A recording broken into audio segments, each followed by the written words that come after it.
அன்னைக்கு ராத்திரி விருதுநகர் மாவட்டம் சாத்தூர் பக்கத்துல இருக்க இருக்கன்குடி கிராமத்துல அறுவடை முடிஞ்சு நெல் மூட்டைகளுக்கு களத்து மேட்டுல காவலுக்கு இருந்த தங்களோட அப்பாக்களுக்கு இரவு உணவை கொடுத்துட்டு கரும்பு தோட்டத்துக்கு பக்கத்துல இருக்க வாய்க்கால் வரப்புல இளம்பெண்களான மீனாட்சியும் பொன்னியம்மாவும் பேசிட்டே நடந்து வந்துட்டு இருந்தாங்க. அந்த குறுகலான பாதையில அவங்க கலகலன்னு சிரிச்சு பேசி அரட்டை அடிச்சிட்டு வந்த சத்தம் அந்த அமைதியான கொள்ளை காட்டுல கரும்பு தோட்டத்துல அங்கங்க கூடு கட்டி இருந்த குருவி குஞ்சுகளை கூட எழுப்பி விட்டது. அப்ப மீனாட்சி சொன்னா, நம்ம ஊரை சுத்தி இருக்க கிராமங்கள்ல ஏதோ புதுசா நோய் பரவிக்கிட்டு இருக்காண்டி, அது உண்மையிலேயே நோய்தானா இல்ல எதுவும் காத்து கருப்பான்னு தெரியல அப்படின்னு எங்க ஆத்தா சொல்லுச்சு. அந்த வரப்பு மேல கொஞ்சம் முன்ன நடந்து போன பொன்னியம்மா சொன்னா, ஆமாண்டி, எங்க ஆத்தாளும் அதான் சொன்னுச்சு, பேய் பிடிச்சவங்களுக்குத்தான் அந்த மாதிரி ஆகுமாம். நீ பேய நேர்ல பாத்திருக்கியாடி அப்படின்னு கேட்க மீனாட்சி கிட்ட இருந்து எந்த பதிலும் இல்லை.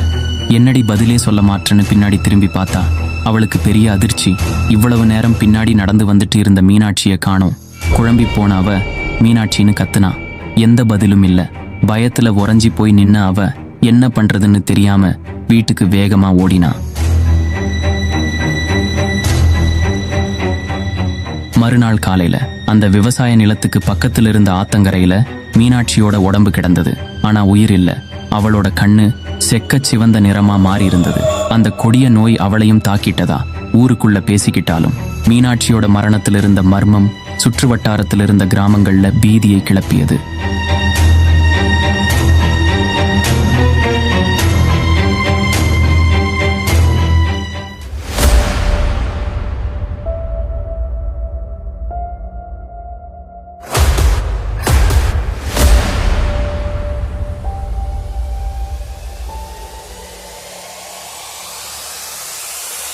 இந்த வார வீடியோல விருதுநகர் மாவட்டத்தில் கோவில் கொண்டுள்ள அம்பாள் வேண்டிய வரம் தந்து பக்தர்களின் துயர் துடைக்கும் இருக்கன்குடி மாரியம்மனின் வரலாற்றை ஒரு சுவாரஸ்யமான கதை மூலம் பார்க்கலாம். மாரியம்மனுடைய தோற்றம் மற்றும் வரலாற்றை ஏற்கனவே நம்ம சேனல்ல பதிவேற்றம் பண்ணியிருக்கோம். அதை பார்க்காதவங்க டிஸ்கிரிப்ஷன் பாக்ஸ்ல இருக்க லிங்க்ல போய் பார்க்கலாம். இந்த அம்பாளின் வரலாற்றை தெரிஞ்சுக்கிறதுக்கு முன்ன நம்ம சில யுகங்கள் கடந்து பயணம் செய்ய வேண்டும். அதுக்கு முன்னாடி இந்த வீடியோக்கு ஒரு லைக் போட்டுருங்க. சப்ஸ்கிரைப் பண்ணாதவங்க சப்ஸ்கிரைப் பண்ணிக்கோங்க. நான் உங்கள் லிங்கா. இது உங்கள் மௌனமதியில். வாங்க கதைக்குள்ள போகலாம். சதுர்யுகத்தில் இரண்டாம் யுகமான திரேதா யுகத்தில் தசரத மைந்தர்களான ஸ்ரீராமச்சந்திர மூர்த்தியும் லக்ஷ்மணனும் கிஷ்கிந்தையிலிருந்து கிளம்பி வானர கூட்டங்களுடன் இலங்கையை நோக்கி மேற்கு தொடர்ச்சி மலைகளின் அடர்ந்த காடுகள் வழியாக சென்று கொண்டிருந்தனர். அவர்களோட முகங்கள் இடைவிடாத பயணத்தின் சோர்வை பிரதிபலித்தது. சூரியன் மேலே எரிஞ்சிட்டு இருந்த அந்த நேரம் அவர்களை சுற்றியுள்ள காடு வனவிலங்குகளின் தொலைதூர ஒலிகளால் சலசலத்தது. ராமர் தன்னோட நெத்தியில வழிந்த வியர்வையை தொடச்சிட்டே மெதுவா நடந்தாரு.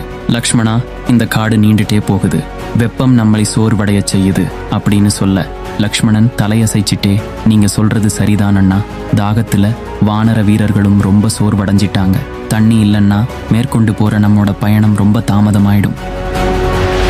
திடீர்னு இலைகளோட சலசலப்பு சத்தம் அதிகமா கேட்டது.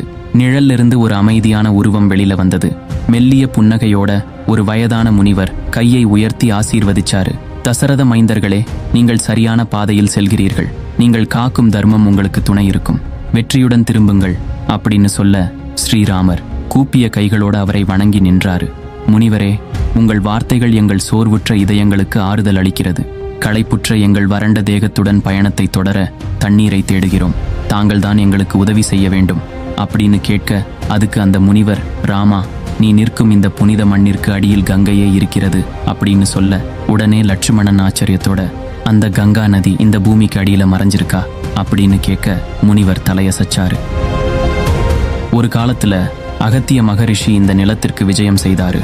தன் ஞானத்தால முக்காலத்தையும் உணர்ந்த அவரு தன்னுடைய கமண்டலத்தில் கங்கை உட்பட பல புனித நீர்களை இங்கே புதைத்தார். அந்த புதையல் இங்கே செயலற்ற நிலையில் உள்ளது. அப்ப அந்த ஸ்ரீராமர் முன்ன வந்து, முனிவரே, தங்கள் ஆசியோட அந்த புனித தீர்த்தத்தை மீண்டும் மண்ணுக்கு அடியிலிருந்து மீட்கிறேன் அப்படின்னு சொல்லி தலை குனிந்து தன்னுடைய வில்லெடுத்து அதுல அம்பு பூட்டி பூமியில் எய்தாரு. உடனே அங்கிருந்து ஒரு நீரூற்று பீரிட்டு வெளியில வந்து நதியா பாய்ந்தது. அவங்க எல்லாருடைய முகத்திலையும் புன்னகை. ராமனும் லட்சுமணனும் தண்ணீருக்கு அருகில் மண்டியிட்டு புனித நீரோடையை தங்கள் கைகளில் பிடித்து குடித்தனர். தர்மத்தின் வழியில் நடப்பவர்களுக்கு கிடைக்கும் புண்ணியங்களை இந்த நதி நமக்கு நினைவூட்டட்டும்.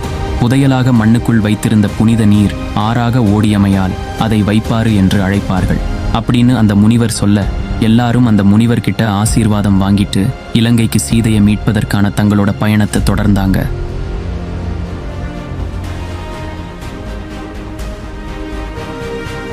துவாபர யுகத்துல பஞ்சபாண்டவர்கள் திரௌபதியோட தென்மண்டலத்தில் இருக்க பிரம்மாண்டமான மகாலிங்க மலையை வந்தடைஞ்சாங்க.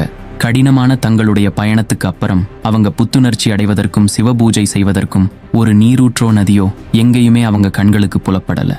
ஒரு பெரிய மரத்துக்கு அடியில நின்னுட்டு இருந்த திரௌபதி தன்னோட கவலையை வெளிப்படுத்தினா. யுதிஷ்டிரன் கிட்ட கேட்டா, அரசே, தண்ணி இல்லாம நம்ம எப்படி நம்மளோட சடங்குகளை செய்ய முடியும்? அந்த நேரத்துல அர்ஜுனன், பயப்படாத திரௌபதி, நமக்கு வேண்டியது அந்த தெய்வம் கொடுக்கும் அப்படின்னு நம்பிக்கையா சொல்லி வானத்தை நோக்கி அவன் பார்வையை உயர்த்தி கைகளை கூப்பி பூமாதேவியையும் கங்காதேவியையும் வணங்கினான். உடனே தன்னோட காண்டீபத்தை எடுத்து பூமியை நோக்கி அம்பெய்தினான். ஒரு தெளிவான நீரூற்று வெடித்தது. நீரோடை வேகமாக வளர்ந்து மலையின் சரிவுகள்ல பாய்ந்து நிலத்தின் வழியே ஓடியது. திரௌபதி வியப்பில் ஆழ்ந்தாள்.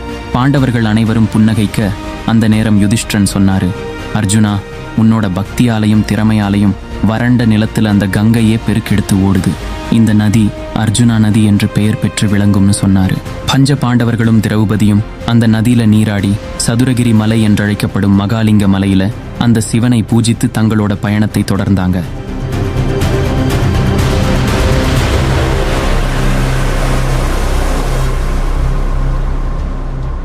சில நூற்றாண்டுகளுக்கு முன்ன சூரியன் அடிவானத்துல மூழ்கி இருக்க அந்த நேரம் சதுரகிரி மலையின் ஒரு குகைக்குள்ள சிவயோக ஞான சித்தர் என்பவர் அந்த அம்பாளின் தரிசனம் வேண்டி கடுமையான தவம் செஞ்சுட்டு இருக்கிறாரு. அந்த நேரம் அசரீரியா ஒரு குரல் கேட்டுச்சு, சித்தரே, உம்முடைய பக்தி என்னை அடைந்தது.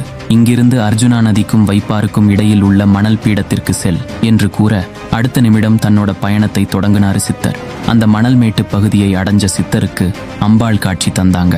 தன்னோட கண்களால கண்ட அம்பாளின் உருவத்தை சிலையா வடிவமைச்சு பிரதிஷ்டை செஞ்சாரு சிவஞான சித்தர். ஆனா சில காலங்கள்லயே அந்த சிலை இயற்கை சீற்றத்தினால வெள்ளப்பெருக்கு ஏற்பட்ட போது ஆற்று மண்ணில் புதைந்து போனது.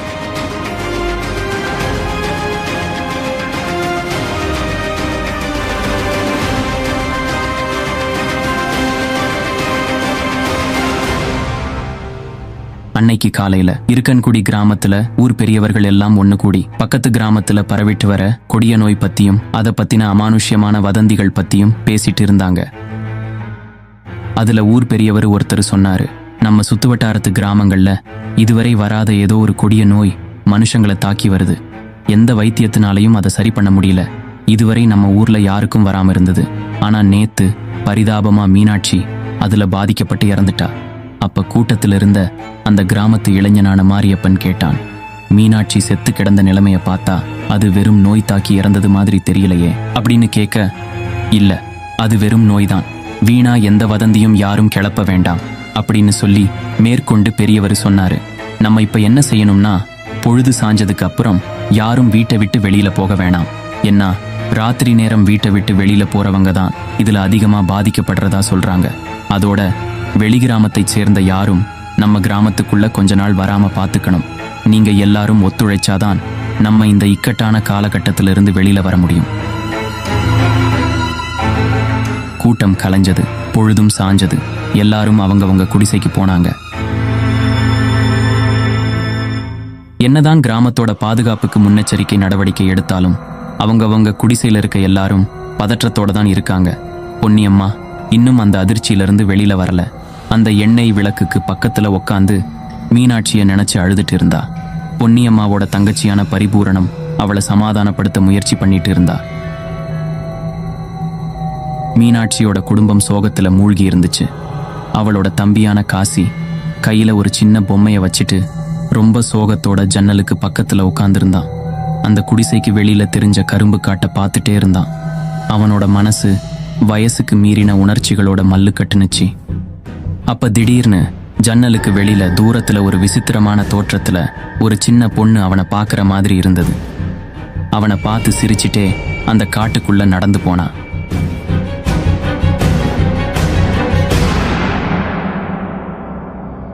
வீட்டுல தூங்கிட்டு இருந்த பொன்னியம்மா அந்த ராத்திரியில கரும்பு தோட்டத்துக்குள்ள நடந்து போயிட்டு இருக்கா. தூரத்துல யாரோ கூப்பிடுறாங்க. யாருன்னு திரும்பி பார்த்தா அது மீனாட்சி. எங்க போற? இங்க வா பொன்னி, அன்னைக்கு என்ன மட்டும் ஏன் தனியா விட்டுட்டு போயிட்ட அப்படின்னு கேட்டு கூப்பிட பயத்தோட அவளை நெருங்கி போறா பொன்னியம்மா. நெருங்க நெருங்க மீனாட்சியோட கண்ணு செக்கச்செவேல்னு மாறுது. அடுத்த நிமிஷம் தூக்கத்திலிருந்து திடுக்கிட்டு முழிக்கிறா. இது வெறும் கனவுதான் அப்படின்னு நினைச்ச போது கொஞ்சம் நிம்மதியா இருந்துச்சு. ஆனா அவ உடம்பு நெருப்பா கொதிச்சது. பக்கத்துல இருந்த அவளோட சகோதரியான பரிபூரணம் ரொம்ப பயந்துட்டா. தன்னோட அப்பா அம்மா கிட்ட சொல்ல அடுத்த நாள் காலையில கருப்பு கோவில் பூசாரிய கூட்டிட்டு வர்றதுக்கு ஏற்பாடு பண்ணாங்க. மறுநாள் காலையில வைத்தியரும் கருப்பு கோவில் பூசாரியும் பொன்னியம்மாவை வந்து பார்த்தாங்க. இது சாதாரண காய்ச்சல் தானா, இல்ல வேகமா பரவிட்டு வர்ற அந்த கொடிய நோயான்னு அவங்களால உறுதிப்படுத்த முடியல. அந்த நேரத்துல பூசாரிக்கு திடீர்னு சாமி வந்து ஆடினாரு. இந்த காத்துல விஷம் கலந்துருச்சுடா, தீய சக்திகள் ஆட்டம் போட ஆரம்பிச்சிருச்சுங்க, இன்னும் நிறைய உயிர் போக போகுதுடா அப்படின்னு சொல்ல சுத்தி இருந்த ஜனங்க பயந்து போய் பதட்டத்தோட, என்ன சாமி சொல்றீங்க, நீங்க தான் எங்க எல்லாத்தையும் காத்து நிக்கணும் அப்படின்னு சொல்ல, எல்லாரையும் காப்பாத்துறதுக்கு அந்த அன்னை பராசக்தியே இன்னும் கொஞ்ச நாள்ல இந்த ஊருக்கு வரப்போறா, கொஞ்சம் பொறுத்துருங்க, அவளே தான் இருக்கிற இடத்தை வெளிக்காட்டுவா அப்படின்னு சொல்ல ஏற்கனவே பயத்தில் இருந்த ஊர் ஜனங்களை பூசாரி சொன்ன இந்த அருள் வாக்கு இன்னும் அதிகம் பயமுறுத்துச்சு. அன்றைய பொழுதும் சாய்ந்தது. ஆனா பொன்னியம்மாவோட உடல்நிலையில எந்த முன்னேற்றமும் ஏற்படல. அன்னைக்கு ராத்திரியும் மீனாட்சியோட தம்பி காசி பயம் கலந்த ஆர்வத்தோட அன்னைக்கு பார்த்த அந்த சிறுமியை எதிர்பார்த்து வீட்டு ஜன்னல்ல அந்த கரும்பு தோட்டத்தை பார்த்துட்டே உட்கார்ந்திருந்தான். அதே மாதிரி அந்த சின்ன பொண்ணு தோட்டத்து பக்கம் நடந்து போறத பார்த்தான். ஆனா அவ இவனை கவனிக்காம கடந்து போனா. அந்த சின்ன பொண்ணு யாரு, இப்ப அவ எங்க போறான்ற ஆர்வத்துல அவனும் வீட்டுக்கு வெளியில போய் பார்த்தான். அந்த சிறுமி பின்னாடியே இவனும் போனான். சிறுமியை தொடர்ந்து போன காசிக்கு பயம் வந்துருச்சு. ஏன்னா வீட்டை விட்டு ரொம்ப தூரம் தள்ளி வந்துட்டான். அதுவும் இல்லாம அந்த சிறுமி இப்ப மேய்ச்சல் நிலம் இருக்க கொல்லைக்காட்டு பக்கமா போறா. மேற்கொண்டு தொடர்ந்து போகாம திரும்பி வீட்டுக்கு போலாம்னு முடிவு பண்ணி திரும்பினான். யாரோ அவன் பேரை சொல்லி கூப்பிடுறது மாதிரி இருந்தது. இது எங்கேயோ கேட்ட குரல் மாதிரி இருக்கே அப்படின்னு சுத்தி பார்த்தான். இது நம்ம அக்கா மீனாட்சியோட குரலாச்சே. பயத்துல உறைஞ்சு போய் நின்ன அவனுக்கு கொஞ்ச தூரத்துல தள்ளி மஞ்சள் புடவையில மீனாட்சியோட உருவம் நிக்கிறது தெரியுது. திடீர்னு அவனுக்கு பின்னாடி ஒரு கை அவன் தோள்பட்டையில படுது. டக்குன்னு யாருன்னு திரும்பி பார்த்தா அது அவனோட அப்பா பரந்தாமன் தான். பையனை காணோம்னு தேடிட்டு வந்தவருக்கு இங்க இவன் தனியா நிக்கிறத பார்த்து அதிர்ச்சி. ஏண்டா இங்க நிக்கிற, எப்படி இங்க வந்த அப்படின்னு கேட்க பதில் எதுவும் சொல்லாம பயத்துல அந்த நிழல் உருவம் தெரிஞ்ச திசையை நோக்கி கைய காட்டுறான். ஆனா அங்க எதுவுமே இல்லை. மீனாட்சி இறந்ததுல இருந்து தன் பையனோட நடவடிக்கையில நிறைய மாற்றங்கள் தெரியுது. தனிமையிலே இருக்கான். எப்ப பார்த்தாலும் ஜன்னல் கிட்ட உக்காந்து எதையோ யோசிச்சுட்டு அந்த காட்டையே பார்த்துட்டு இருக்கான். அந்த ராத்திரி நேரம் ஏன் தோட்டத்துக்கு போனா, தன் மகனை பத்தின யோசனையிலேயே உட்கார்ந்திருந்தாரு பரந்தாமன். காசியும் எந்த பதிலும் சொல்ல மாட்டான். மறுபுறம் பொன்னியம்மாளுடைய உடல்நிலையிலையும் எந்த முன்னேற்றமும் ஏற்படாததனால பெத்தவங்களும் சகோதரியான பரிபூரணமும் ரொம்ப கவலையாயிருந்தாங்க. இதுக்கெல்லாம் என்ன காரணம்? பூசாரி சொன்ன மாதிரி தீய சக்தி எதுவும் நம்ம கிராமத்துல இருக்கா? அப்படின்னா அந்த தீய சக்தி என்ன? அதுக்கெல்லாம் யார் காரணம்? உண்மையிலேயே அந்த நோய் இயற்கையா பரவுனது தானா? இப்படி பல கேள்விகள் இந்த கிராம மக்கள் எல்லாருடைய மனசுலையும் இருந்தது. ஒருவேளை இந்த கேள்விகளுக்கெல்லாம் பதில் கருப்பு கோயில் பூசாரி கிட்ட கேட்டா தெரியும்னு முடிவு பண்ணி பரந்தாமன் அவர்கிட்ட போனாரு. கிராமத்து எல்லையில இருக்க ஆற்றங்கரையில கருப்பு கோயில் கிட்ட பூசாரி உட்கார்ந்திருந்தாரு. அவர்கிட்ட போன பரந்தாமன், ஐயா, நம்ம கிராமத்துல என்னதான் நடக்குது? ஊர் பெரியவங்க நீங்க ஒண்ணு கூடி பேசுறீங்களே தவிர எங்களுக்கு என்ன நடக்குதுன்னு சொல்ல மாட்டீங்களே. போற உயிருங்க வெறும் நோயினாலதான் போகுதுன்னா எதனால பொழுது சாஞ்சதுக்கு அப்புறம் வெளியில போக வேணாம்னு சொன்னீங்க? ஏற்கனவே சுற்று வட்டார கிராமங்கள்ல பல உயிர் போச்சு. இன்னும் பல பேர் உடல்நிலை சரியில்லாமல் இருக்காங்க. என் மகள் மீனாட்சியும் இறந்துட்டா. என் பையனையாவது காப்பாத்தணும். தயவு செஞ்சு உண்மைய சொல்லுங்க. பூசாரி அவரை ஏற இறங்க பார்த்தாரு. இங்க பாரு பரந்தாமா, நீ இவ்வளவு கேட்டதுக்கு அப்புறமும் உன்கிட்ட எதையும் மறைக்க விரும்பல. சில 100 வருஷங்களுக்கு முன்னாடி பாண்டியர்கள் ஆட்சி காலத்துல இங்கிருந்து ஒரு பர்லாங்கு தொலைல தென்மேற்கு திசையில இப்ப 18 பட்டி ஜனங்களா பிரிஞ்சிருக்க நம்ம இருப்பை குடின்ற பேர்ல ஒரே கிராமமா அங்காளி பங்காளியா ஒண்ணு மண்ணா இருந்தோம். அந்த நேரத்துல பில்லி சூனியம் ஏவல்களை போன்ற செயல்களை செய்கிற அரக்க குணம் கொண்டவர்களால பல இளம் பெண்களும் குழந்தைகளும் இறந்து போயிருக்காங்க. அப்படி இறந்து போனவங்களோட ஆன்மாவும் அமைதி இல்லாம பல உயிர்களை பழிவாங்கி இருக்கு. அந்த நேரத்துல அந்த பராசக்தி கிராம தேவதையா சித்தர் ஒருவரோட தவத்தின் மூலமா நம்ம கிராமத்துக்கு வந்து எல்லாத்தையும் காப்பாத்துனாங்க. ஆனா கொஞ்ச காலங்கள்லயே ஏற்பட்ட காட்டாற்று வெள்ளத்தாலையும் இயற்கை பேரிடர்னாலையும் நம்ம கிராமம் பெரிய அளவுல பாதிக்கப்பட்டு நம்ம முன்னோர்கள் எல்லாரும் வெவ்வேறு இடத்துக்கு இடம்பெயர்ந்து போயிருக்காங்க. நம்ம வணங்குன கிராம தேவதையான அம்மன் சிலை ஆத்தோட அடிச்சிட்டு போயிடுச்சு. இப்ப பல காலம் கழிச்சு அதே நிலைமை நம்ம ஊருக்குள்ள வந்திருக்கு. அந்த தெய்வம் நம்மளை காப்பாத்த வரும்ன்ற நம்பிக்கையோட இருப்போம். தீய சக்திகள் பொழுது சாஞ்ச நேரம் தான் வலிமையோட இருக்கும். அதனாலதான் ராத்திரி நேரம் யாரையும் வெளியில போக வேண்டாம்னு கேட்டுக்கிட்டோம். இப்ப போற ஒவ்வொரு உயிரும் ஆவிகளாதான் அலைஞ்சிட்டு இருக்கும். நம்ம தான் கவனமா பாதுகாப்பா இருக்கணும். சீக்கிரமே நம்ம கிராமத்துக்கு விடிவு காலம் வரும் நம்பிக்கையோட போப்பா அப்படின்னு சொல்லி அந்த பூசாரி பரந்தாமனை அனுப்பி வச்சாரு.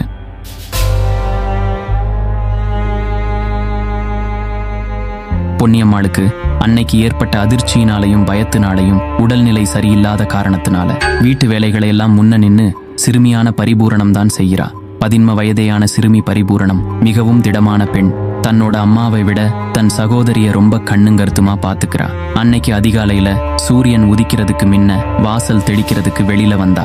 தூரத்துல ஒரு சிறுமி நிக்கிறத பார்த்தா. அது மீனாட்சியோட தம்பி காசி பார்த்த அதே சிறுமி. பரிபூரணத்தை பார்த்து சிரிச்சிட்டு அந்த கொல்லை பக்கமா நடந்து போனா. அது யாருன்னு தெரிஞ்சுக்கிற ஆர்வத்துல சாணக்கூடைய கையில எடுத்துட்டு அந்த சிறுமிக்கு பின்னாடியே பரிபூரணமும் தொடர்ந்து போனா. தினமும் காலையில கொல்லைக்கு போயிட்டு திரும்பும் போது சாணம் சேகரிச்சுட்டு வர்றத வழக்கமா வச்சிருந்தாங்க அந்த கால இளம் பெண்கள். வாசல் தெளிக்கிறதுக்கும் வீடு மெழுகிறதுக்கும் வரட்டி தட்டி அடுப்பு எரிக்கிறதுக்கும் சாணம் அன்றாட தேவைக்கு பயன்படுத்துற ஒரு முக்கியமான உபயோகப் பொருளா இருந்தது. தினமும் காலையில தன் கிராமத்து பெண்களோட சேர்ந்து கொள்ளைக்காட்டுக்கு பக்கத்துல இருக்கிற மேய்ச்சல் நிலத்துக்கு சாணம் சேகரிக்க போறத வழக்கமா வச்சிருந்தா. ஆனா இன்னைக்கு கொஞ்சம் சீக்கிரமா போனா. தொடர் நோயாலையும் அமானுஷ்யங்களாலையும் பாதிக்கப்பட்டு வர்ற இருக்கன்குடி கிராம மக்கள் அன்னைக்கு பூசாரி சொன்ன அருள்வாக்க நம்பி எப்ப அந்த தெய்வ சக்தி நம்மளை காக்க வரும்ன்ற எதிர்பார்ப்போடு இருக்காங்க. சூரியன் உதயமாகும் போது எப்படி தானாவே இருள் மறையுமோ அதுபோல அந்த தெய்வ சக்தி நம்ம கிராமத்துக்கு வரும்போது இந்த தீய சக்திகள் உடனே நீங்கிடும்ன்ற முழு நம்பிக்கையோட இருந்தாங்க கிராம மக்கள். அந்த நம்பிக்கை பொய்யாகாத வண்ணம் சிறுமி பரிபூரணம் மூலமா அன்னைக்கு காலையில நடந்த அந்த நிகழ்வு இருக்கன்குடி வரலாற்றுல என்றும் மறக்க முடியாத நிகழ்வா கல்வெட்டுகளில் பொறிக்கப்பட்டதாகவும் இன்று வரை இருக்கு. அந்த சிறுமியை தொடர்ந்து போன பரிபூரணம் ஆத்தங்கரை பக்கம் இருந்த மேய்ச்சல் நிலத்துக்கு கொஞ்சம் தூரத்தில் இருந்தா. அந்த தெய்வீக ஒளி பொருந்திய சிறுமி ஒரு குறிப்பிட்ட இடத்துல மாயமா மறைஞ்சிட்டா. அதை பார்த்த பரிபூரணத்துக்கு நம்ப முடியாத அளவு ஆச்சரியமா இருந்தது. இதெல்லாம் வெறும் மாயையா இருக்கும் அப்படின்னு தனக்குள்ள சொல்லிக்கிட்டு அதே இடத்துல குழப்பத்தோட நின்னா. அவளுக்கு பின்னாடியே கிராம பெண்கள் எல்லாம் கையில கூடை எடுத்துட்டு ஒவ்வொருத்தங்களா வந்துட்டாங்க. சூரியனும் உதயமானது. எல்லாரும் சாணக்கூடைய ஒரு இடத்துல வச்சுட்டு பக்கத்துல இருந்த மாட்டு சாணங்களை எல்லாம் சேகரிச்சு கூடையில நிரப்பிட்டு இருக்கிறாங்க. கூடை நிரம்பின உடனே பெண்கள் எல்லோரும் அதை தலையில தூக்கி வச்சு வீட்டுக்கு கிளம்பும் போது பரிபூரணம் அவளோட சாணக்கூடைய தூக்க முற்பட்டா. ஆனா அதை அவளால தூக்க முடியல. ஒருவேளை நிறைய சாணம் நிரப்பிட்டோம்னு அதுல இருந்த பாதியை கீழே எடுத்து போட்டுட்டு தூக்குனா. அப்பவும் தூக்க முடியல. பயங்கரமா கனத்தது. பரிபூரணத்துக்கு இது புரியாத புதிரா இருந்துச்சு. எல்லா சாணத்தையும் கீழே தூக்கி போட்டுட்டு கூடைய மட்டும் தூக்குனா. அப்பவும் அவளால தூக்க முடியல. அங்கிருந்த பெண்களுக்கு இது அதிர்ச்சியா இருந்தது. தூக்குன கூடைய கீழே வச்சுட்டு மற்ற பெண்களும் அதை தூக்க முயற்சி பண்ணாங்க. ஆனா யாராலையும் பரிபூரணத்தோட கூடைய மட்டும் தூக்க முடியல. அது அந்த சிறுமி மாயமா மறைந்த இடம்தான். உடனே ஊர் பெரியவங்களுக்கு தகவல் சொல்லி அனுப்புனாங்க. ஊர்ல இருந்து சில பெரியவங்க உடனே அந்த இடத்துக்கு வந்து அந்த சாணக்கூடைய தூக்க முயற்சி பண்ணாங்க. ஆனா யாராலையும் தூக்க முடியல. அந்த நேரத்துல அங்க நின்னுட்டு இருந்த பரிபூரணத்துக்கு திடீர்னு அருள் வந்து சாமி ஆடினா. நான் மாரியம்மா வந்திருக்கேன்டா. என் திருமேனி இந்த மண்ணுக்குள்ள பல காலமாக புதையுண்டு இருக்கு. என்னை தோண்டி எடுத்து வழிபட்டு வந்தா இந்த ஊர் மக்களை நோய் நொடியிலிருந்து காப்பாத்தி என்னை நாடி வர்ற எல்லாருக்கும் நல்வாழ்வு தரேன். எனக்கு சன்னதி அமைச்சு என் சிலையை வைத்து பூஜிப்பவர்களின் வம்சத்தை எவ்வித இடையூறும் இன்றி புத்திர சம்பத்துடனும் பரம்பரை செல்வங்களோடும் என்றென்றைக்கும் பாதுகாப்பேன். இது முக்காலும் சத்தியம், சத்தியம்.